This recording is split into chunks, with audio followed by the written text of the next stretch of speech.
നമ്മൾ കൊന്നിട്ടാൽ കൊല്ലം മരണത്തിൽ പോലും ഭയമില്ല. വേറൊരാളെ പ്രകോപിപ്പിക്കാൻ നമുക്ക് മടിയില്ല. അവര് നമ്മളെ ആക്രമിക്കണം, വഴക്കുണ്ടാവണം, അത് നമ്മൾ അതെങ്ങനെ തന്നെ കണ്ടിന്യൂ ചെയ്യണം. അതാണ് നമ്മുടെ മനസ്സിലുള്ള ടെൻഡൻസി. ഈ വിവാഹം കഴിക്കാത്ത ആളുകൾക്ക് അവിടുന്ന് വിവാഹാലോചനകളൊന്നും വരത്തില്ലേ? അങ്ങനെ അവിടുന്ന് പാടുള്ളൂ.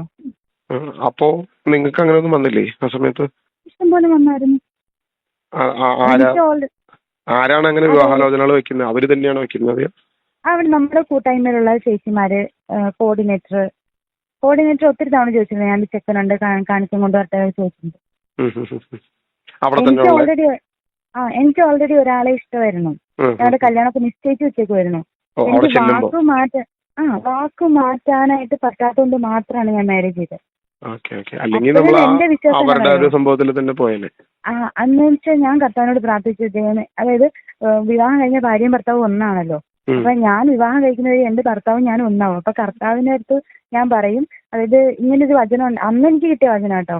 അതായത് ഭർത്താവ് ഭാര്യ വഴിയും ഭാര്യ ഭർത്താവ് വഴിയും വിശ്വാസത്തിലേക്ക് വരും. ആരറിഞ്ഞു കർത്താവ് നിങ്ങളുടെ ഭർത്താവ് ഇല്ലെന്ന് ആരറിഞ്ഞു?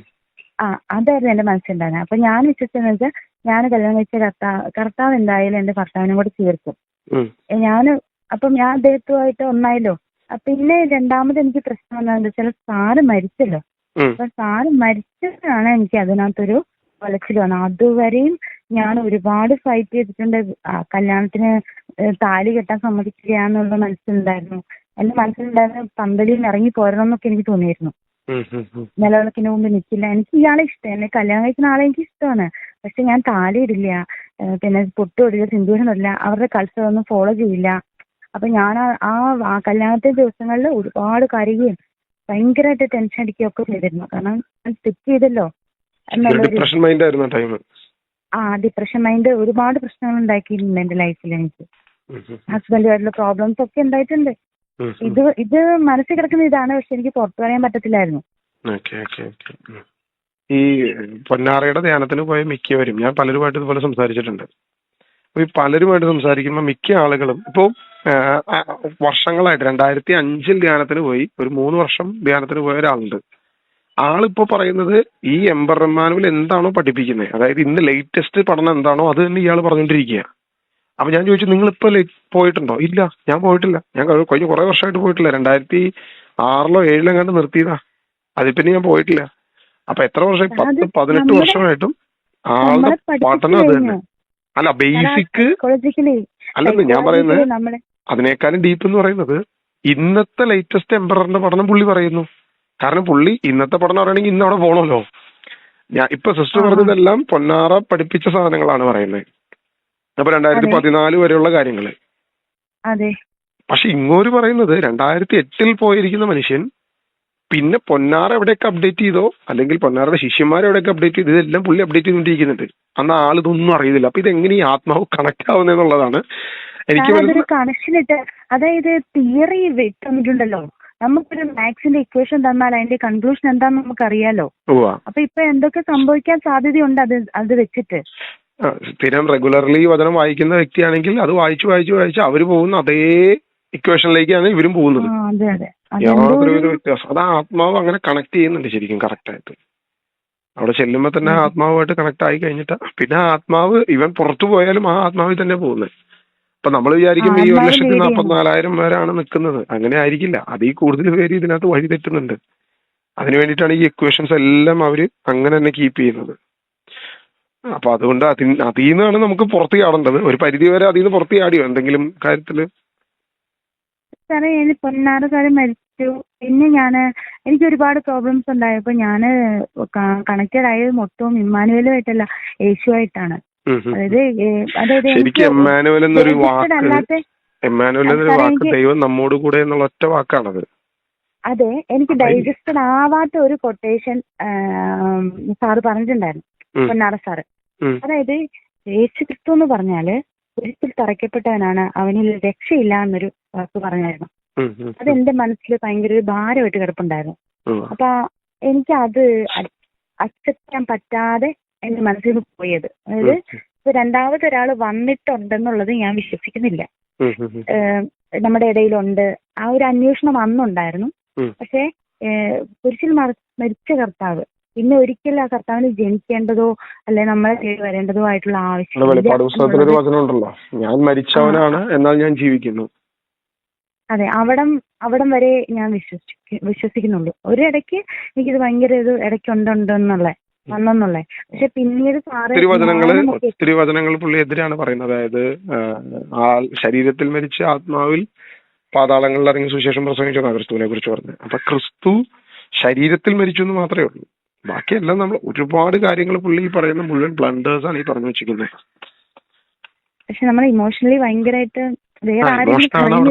മെയിൻ ആയുധം ഇമോഷനാണ്. എന്നുണ്ടെങ്കിൽ സാർ നമ്മൾ ചുറ്റും കാണുന്ന കാര്യങ്ങളൊക്കെ തന്നെയാണ് നമ്മൾ ഇവിടെ എത്തിക്കുന്നത്. എന്ന് വെച്ചാല് എവിടെയാണ് രക്ഷ എന്നല്ലേ അന്വേഷിക്കുന്നത്. അപ്പം മോശമായ എന്തെങ്കിലും അനുഭവങ്ങൾ വേറെ എന്തെങ്കിലും അവിടെ ഉണ്ടായിട്ടുണ്ടോ? ഇല്ല, ഒത്തിരി പേരൊക്കെ ഇങ്ങനെ തെറ്റായത് പറയുന്നുണ്ട്. പക്ഷെ എനിക്ക് ഇന്നുവരെ ഞാൻ പലയിടത്തും ഈ ആരോപണങ്ങൾ കേട്ടിട്ടുണ്ട്. ഞാൻ ഇപ്പോഴും ആലോചിക്കുന്ന ഒരു കാര്യമുണ്ട്. ഇങ്ങനെയുള്ളൊരു ആരോപണം അതിന്റെ അകത്ത് നടക്കുന്നുണ്ടെങ്കിൽ സ്വാഭാവികമായി അതിന്റെ അകത്തുള്ള ഒരു സ്പ്ലിറ്റ് ആവും.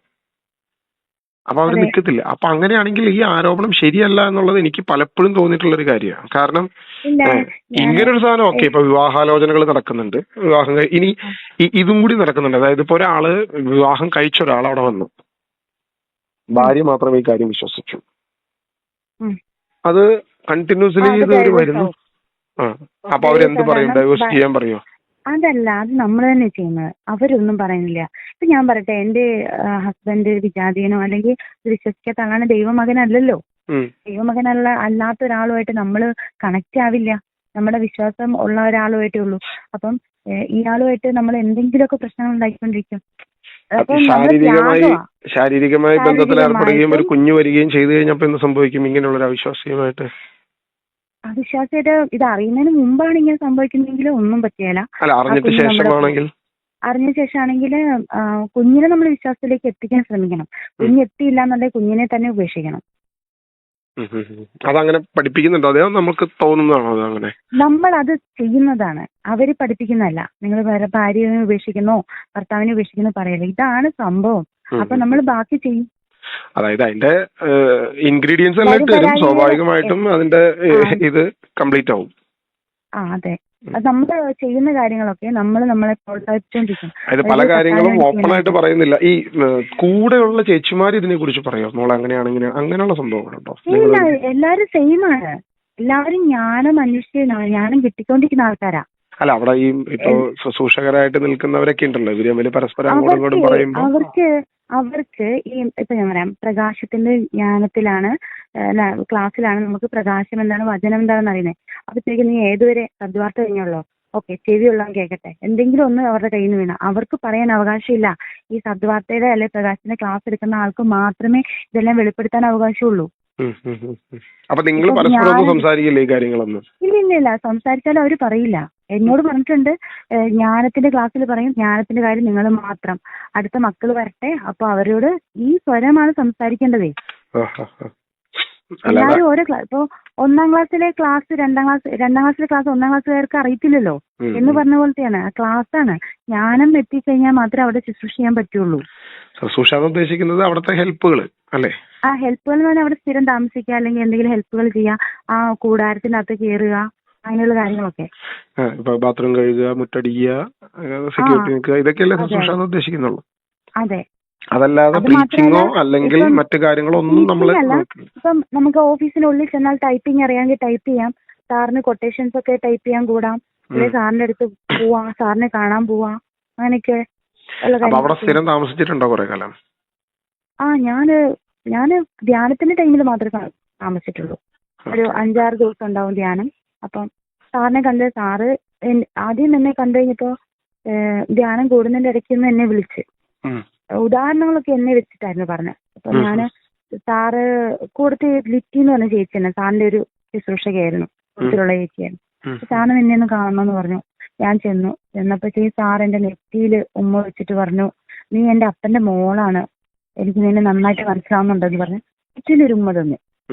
ഒരു അച്ഛനെ പോലുള്ള ഒരു കെയറിങ് ആയിരുന്നു പിള്ളേരുടെ നമ്പറൊക്കെ എഴുതി തന്നു, എപ്പോ വേണം വിളിക്കണം എന്നൊക്കെ പറഞ്ഞു.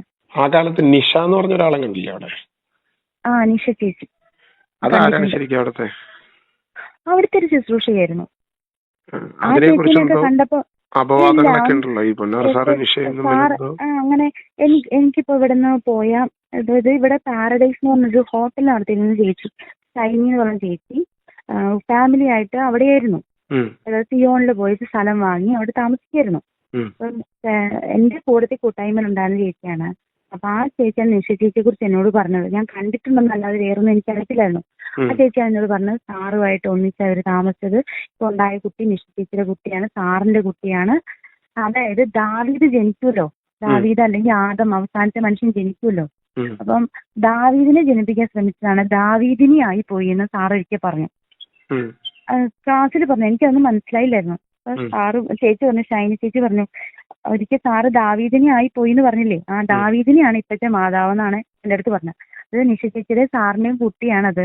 ഞങ്ങൾ പ്രസവിക്കുന്ന സമയത്തൊക്കെ ഞങ്ങൾ അവിടെ ഉണ്ടായിരുന്നു എന്ന് പറഞ്ഞു. അപ്പൊ കുട്ടികളെ ജനിപ്പിക്കാൻ ഓൾറെഡി വേറെ ഭർത്താവൊന്നും ഇല്ലാത്തൊരു സ്ത്രീയാണ്. അതിനെക്കുറിച്ച് എനിക്ക് കൂടുതൽ അറിയില്ല. സാറുമായിട്ട് ഇഷ്ടത്തിലുണ്ടായിരുന്ന സ്ത്രീയാണെന്നാണ് ഇവര് പറയണത്. അവിടുത്തെ ശുശ്രൂഷക തന്നെയാണ് ആ ചേച്ചി അവിടുന്ന് പോന്നു. അതുകൊണ്ടാണല്ലോ എന്നോട് ഇത് തുറന്നു പറഞ്ഞത്. അല്ലെ എന്നോട് പോന്നതിന് ശേഷം പറഞ്ഞു. അവര് പോരാൻ തന്നെ കാരണം ഈ കുട്ടീനെ മാതാവാക്കിയതാണ്. കുട്ടീനെ മാതാവാക്കി, മാതാവ് ജനിക്കുന്നത് ഞാൻ കേട്ടിട്ടില്ല. അപ്പൊ മാതാവ് വന്നു, മാതാവാണ് ഈ കുട്ടി എന്നാണ് പറയണത്. അതിന് ഞാൻ വിശ്വസിക്കുന്നില്ല. പുരുഷനായിട്ട് വരുന്നത് സ്ത്രീയായിട്ട് ജനിച്ചുകൊണ്ട് ആണെന്നൊക്കെയാണ്. അത് ഞാൻ ഈ സെയിം സാധനം ഞാനും കേട്ടിട്ടുണ്ട്. പക്ഷെ അത് സാറ് ഒരിക്കൽ പറഞ്ഞിട്ടുണ്ട് ക്ലാസ്സിന്റെ ഇടയ്ക്ക്. പക്ഷെ പലതും മനസ്സിലാവുന്നില്ല. ദാവീദ് ജനിപ്പിക്കാൻ ശ്രമിച്ചാണ്, അത് ദാവീദിനെ ആയിപ്പോയി എന്ന് സാറ് പറഞ്ഞു.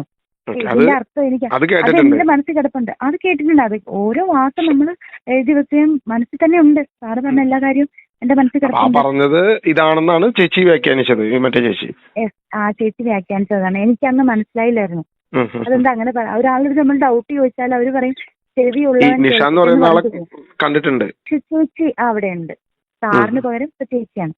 ഒരു സ്ത്രീ വോയിസ് ഞാൻ കേട്ടു. അവിടെ ഒരു എന്താ സിസ്റ്റത്തിലിട്ട് അവരുടെ സൗണ്ടാണ് കേട്ടു. ആ കൂട്ടായ്മയിൽ ഫുള്ള് അവരുടെ ക്ലാസ്സാണ്. അവരവിടെ വരില്ല. ഓരോ സ്ഥലത്തെ കൂട്ടായ്മകളിലേക്കും ഈ ക്ലാസ്സുകൾ അയച്ചു കൊടുക്കും. അയച്ചു കൊടുക്കും. കല്യാണം ആലോചിക്കുന്ന കാര്യങ്ങളൊക്കെ അവിടുത്തെ മക്കളെ മാത്രമേ പാടുള്ളൂ എന്നൊക്കെ പറഞ്ഞിട്ടുണ്ട്. വേറെ പിരിയുന്നൊക്കെ കണ്ടിട്ടുണ്ട്. അത് നമ്മൾ തന്നെയാണ് ഈ തിയറി കിടക്കുവാണല്ലോ. കാരണങ്ങളുണ്ടാക്കി ഉണ്ട്. ഇഷ്ടംപോലെ ആൾക്കാരുണ്ട്. ഭർത്താവിനെ മിണ്ടാത്ത ആൾക്കാരുണ്ട്. എന്ത് കാരണത്താണ് മിണ്ടാത്തെന്ന് ചോദിച്ചാൽ വിശ്വാസിയല്ല. ഒരു ഓൾറെഡി അങ്ങനെ ഒരു പിണക്കം വരേ. നമ്മൾ അവിടുന്ന് പുറത്തിറങ്ങി കഴിയുമ്പോ ഇവരുമായിട്ടൊന്നും ഒരു കണക്ഷൻ ഇല്ല. എന്റെ ഒരു ഫ്രണ്ടിന്റെ കേസ് എനിക്കറിയാം. അപ്പൊ ഞാനത് എനിക്ക് തോന്നിയിട്ടുണ്ട്. പക്ഷെ അതും പറഞ്ഞത് അവിടെ അങ്ങനെ പഠിപ്പിക്കുന്നു എന്നുള്ള പക്ഷെ പഠനത്തിന്റെ ആഫ്റ്റർ എഫക്ട് തന്നെയാണല്ലോ അത് ഒരു പരിധി വരെ. ഓപ്പണായിട്ട് പറയില്ല ഉപേക്ഷിക്കാൻ, പക്ഷെ സ്വാഭാവികമായിട്ട് സംഭവിക്കുമല്ലോ. അല്ല ഈ വോയിസ് പബ്ലിക് ചെയ്യുന്നതിൽ എന്തെങ്കിലും തടസ്സമുണ്ടോ? എനിക്ക് തടസ്സമൊന്നുമില്ല. ഞാൻ പഠനങ്ങൾ ഇതാണ് എന്നുള്ള സംഭവങ്ങളുടെ ഒരു സംഭവത്തിന് വേണ്ടി ഒന്നും ചെയ്യാൻ പഠനങ്ങളിലല്ല സാർ. അവര് ചീത്തയായിട്ട് മോശപ്പെടുത്തി ഒന്നും ചെയ്യാൻ പറയോ ചെയ്യുന്നില്ല. പക്ഷെ തിയറി ഇതാണ്. അല്ല, ഈ തിയറി മതി. ഈ തിയറിയാണ് ശരിക്കും മനുഷ്യനെ നശിപ്പിക്കുന്ന ഏറ്റവും വലിയ തിയറി. കാരണം ഇത് ഫുള്ള് ഇമോഷണൽ ആണ് ഇതിന്റെ കണ്ടന്റ്.